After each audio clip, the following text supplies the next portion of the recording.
The three little girls stood frozen in the doorway, their homemade cookies clutched in small hands, staring at the woman who lay motionless in the hospital bed. This wasn't their grandmother's room.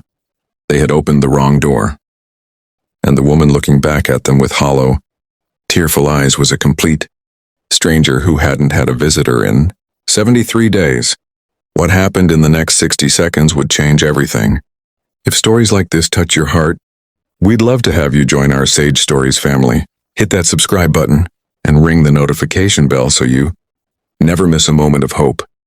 And please drop a comment below telling us about a time when a small act of kindness made a big difference in your life. Your story might inspire someone who really needs it today. Margaret Chen had been lying in that hospital bed on the 4th floor of St. Mary's Medical Center in Portland for 2.5 months. Stage 4 cancer had ravaged her body, but it was the loneliness that was killing her spirit. Her ex-husband had remarried years ago and moved to another state. Her only son, Daniel, lived in Singapore with his own family, unable to travel back because of his work visa situation. The nurses were kind, but they were busy. They had 30 other patients to care for. Margaret spent her days staring at the ceiling tiles, counting them over and over, wondering if anyone would even notice when she was gone. She had stopped turning on the television 3 weeks earlier.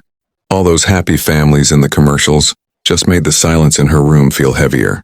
She had stopped asking the nurses how much longer she had. The answer was always the same gentle avoidance, that pitying look that said more than words ever could.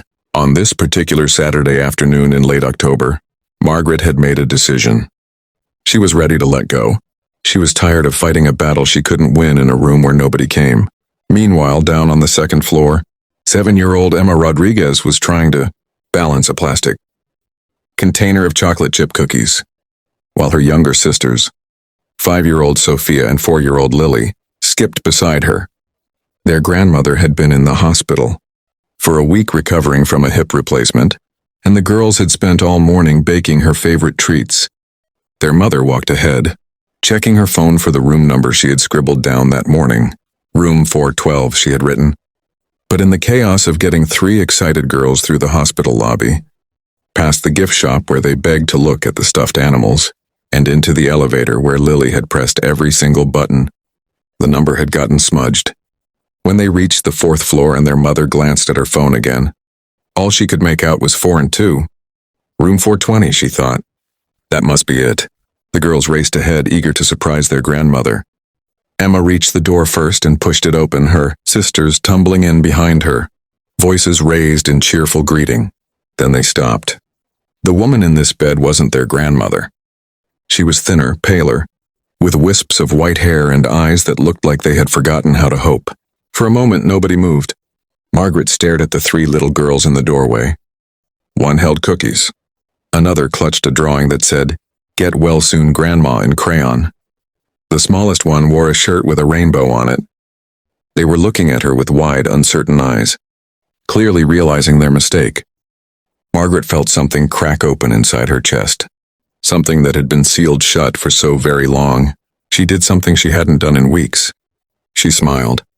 Before their mother could pull them away and apologize for the intrusion, Emma made a decision that came purely from the heart of a 7-year-old who didn't yet understand all the complicated rules adults lived by. She walked toward Margaret's bed and held out the container of cookies. "Would you like one?" she asked. "We made them this morning. They're still warm." Margaret's hand trembled as she reached out. The cookie was soft and sweet, and as she took a small bite, tears began rolling down her cheeks. She couldn't remember the last time anyone had offered her something made with love. The girl's mother appeared in the doorway, flustered and apologetic, already pulling the girls back. She was so sorry they had the wrong room. They didn't mean to disturb her. But Margaret surprised herself by speaking up, her voice hoarse from disuse. "Please," she whispered. "Could they stay? Just for a minute?" The mother, whose name was Rosa, saw something in Margaret's eyes that made her pause. She saw her own mother recovering 2 doors down. She saw loneliness so profound it was almost visible. She glanced at her watch, then at her daughters, then back at Margaret. "Of course," Rosa said softly. "We'd love to stay."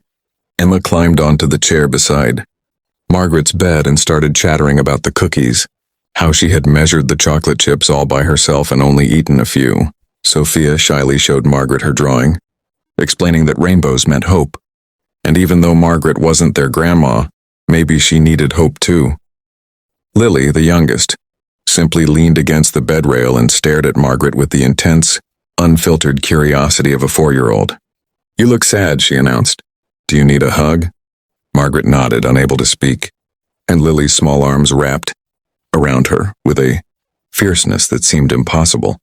For someone so tiny, Rosa watched this woman she'd never met before crack apart and come back together in the space of a single embrace.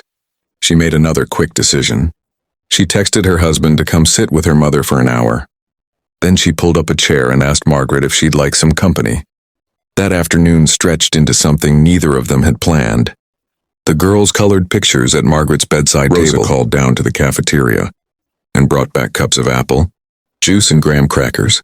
Margaret told stories about growing up in San Francisco's Chinatown, about her father's restaurant, and the smell of ginger and garlic that filled their apartment. She talked about her son Daniel, how proud she was of him, how much she missed him. Rosa listened and shared stories of her own, about raising 3 girls, while working nights as a nurse at a different hospital across town. When visiting hours were ending and Rosa finally gathered her daughters to leave, Emma looked back at Margaret with serious eyes. "Can we come back tomorrow?" she asked. "You shouldn't be alone." They came back the next day, and the day after that. Rosa would visit her mother, then bring the girls to Margaret's room. They brought more cookies, more drawings, more stories. Emma read from her chapter books, doing all the voices. Sophia taught Margaret a clapping game. Lily just wanted to hold her hand and tell her knock knock. Jokes that rarely made sense but always made Margaret laugh. Word spread among the nurses. They started checking on Margaret more often, staying to chat for an extra minute, bringing her magazines and puzzle books. Rosa contacted the hospital's social worker and learned about volunteer visitor programs, about video calling services that could connect Margaret with her son more easily. She helped Margaret set up a tablet, and one morning, Daniel's face appeared on the screen, tears streaming down his face as he saw his mother truly smile for the first time in months. The cancer wasn't going away. The doctors made that clear. But something else happened that no medical chart could measure. Margaret stopped counting ceiling tiles. She started counting the days until the girls would visit. She started eating the meals the nurses brought. She asked about starting physical therapy, even if it was just to sit up more comfortably when her new friends came by. She told Daniel to stay in Singapore, to keep building his life, but to call her every Sunday, and he did. 6 weeks after that accidental door opening, Margaret was transferred to a hospice facility that felt more like a home than a hospital. The girls visited her there too, less frequently as school and life got busy, but regularly enough that Margaret always had something to look forward to. Rosa visited every week, sometimes bringing dinner, sometimes just sitting quietly while Margaret napped. They had become friends in the truest sense. 2 women from completely different worlds who had found each other through the simple mistake of a wrong room number.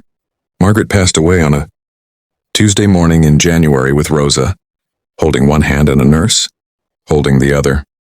Daniel had flown in 3 days earlier and had just left for a coffee break, planning to be gone only 20 minutes. But sometimes life doesn't wait. On her bedside table sat a stack of drawings from 3 little girls, a container with 2 chocolate chip cookies saved from the last batch they had brought, and a framed photo from Christmas showing Margaret surrounded by Rosa's family, wearing a paper crown and laughing at something Lily had said. The girls didn't fully understand death yet, not really, but they understood that they had given someone something precious in her final months. They had given her connection. They had given her joy. They had reminded her that she mattered, that her stories deserved to be heard, that her presence in the world meant something. They had done this not because anyone asked them to, not because they wanted recognition or praise, but simply because their 7-year-old, 5-year-old, and 4-year-old hearts saw someone who needed love and decided to give it. Rosa still thinks about that Saturday afternoon, about how close she came to just apologizing and rushing her daughters away. She thinks about the dozens of times in daily life when we see someone struggling, someone lonely, someone in need, and we convince ourselves we're too busy or that it's not our place or that surely someone else will help. She thinks about how a single moment of choosing connection over convenience changed not just Margaret's last chapter, but her own life and the lives of her daughters, who learned that kindness isn't complicated. It's just showing up. It's just saying yes when every logical reason says to walk away. Sometimes the most profound acts of compassion begin with a mistake, with a wrong turn, with a door opened in error. Sometimes the people who need us most are the ones we never planned to meet. And sometimes love doesn't require grand gestures or perfect timing. Sometimes it just requires the willingness to stay when you could leave, to see someone when they feel invisible, to offer warmth in the middle of someone's coldest moment. 3 little girls opened the wrong door and chose to walk through it anyway. In doing so, they gave a dying woman something the best medicine never could. They gave her a reason to live fully in whatever time remained. That's not a mistake. That's grace. Have you ever experienced an unexpected moment of kindness that changed your perspective? Share your story in the comments below. In a world that often feels too busy and disconnected, we need these reminders that love and compassion are always the right choice.